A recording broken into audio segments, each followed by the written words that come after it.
Hey guys, you just jammed with me over the track. We were in open position. We played a C major chord, an A minor chord, an F major 7 and a G chord, okay, a G major chord.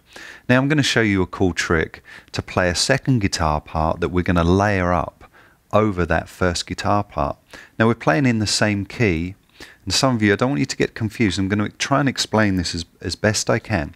What I've done is the capo, whether you know this or not, is actually acting as a bar. You know when you play bar chords, for example, if you're playing an E down here and then you move up to an F, your finger is acting pretty much in the way a capo does, okay? Now let me explain what I'm doing. I'm going to play a C chord now, because our first chord was a C. I'm going to play it up here, but how do I locate where a C chord would be up the fretboard? Best thing to do is know where your root note of each chord is. Now my C is here. Here is my root note. There's the C. Okay. Now where do I find a C on my fretboard? Further up the neck. And what I do is I can locate a C here. Okay. Now what gives me a chord shape with that in the root in open position? Well, a G chord does. Okay. So I can actually play a G chord now using my capo to be my nut, if you like, or my bar. And that now becomes a C chord, okay, and I'll qualify the notes. In a C you have a C, an E and a G, okay. Here's C, this finger here is holding down an E, and my capo is holding down a G note. So I've just qualified my C chord to you, okay. So that's pretty much how that works. Now, so our first chord that we're going to play is a G shape, but we're playing a C chord. Now, A minor was our next chord. Now you probably know this shape. I'm covering my capo now with my finger to show you the bar chord thing that I was talking about. And I can play an E minor chord, okay, and my capo is now covering what my bar would play, so I can play an E minor shape. And that gives me A minor, now I'm capoed at the 5th fret, okay? Okay, so there's my 6th chord, which is A minor. Now how do I play an F?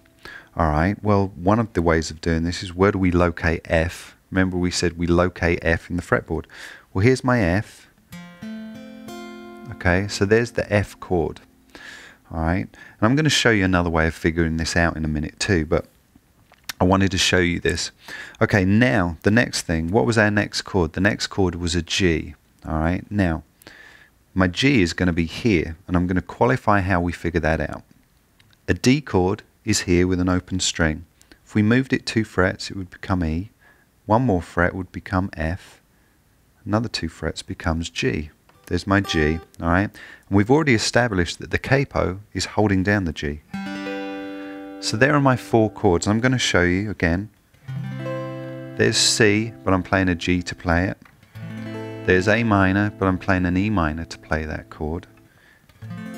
My C is playing the F. Okay, there's my F note, and D is playing my G chord, okay, the D shape.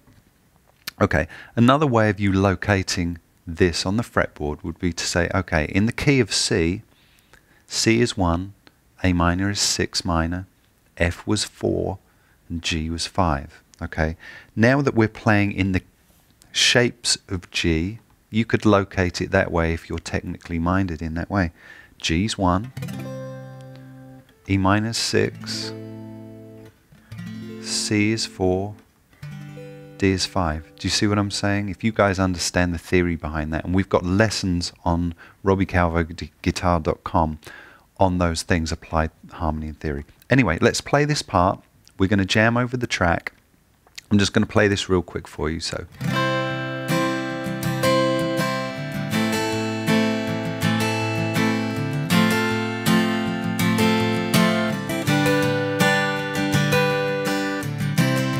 Jam along with me if you like. E minor next, E minor shape, C, there's my D, and let's resolve back to the G, okay? Now we're going to jam over the track, and we're going to hear our previous open position part in the track, and then we're going to jam this over the top so you hear the chords correspond, but you're going to hear them as a different voicing up the neck. Okay, let's jam the track.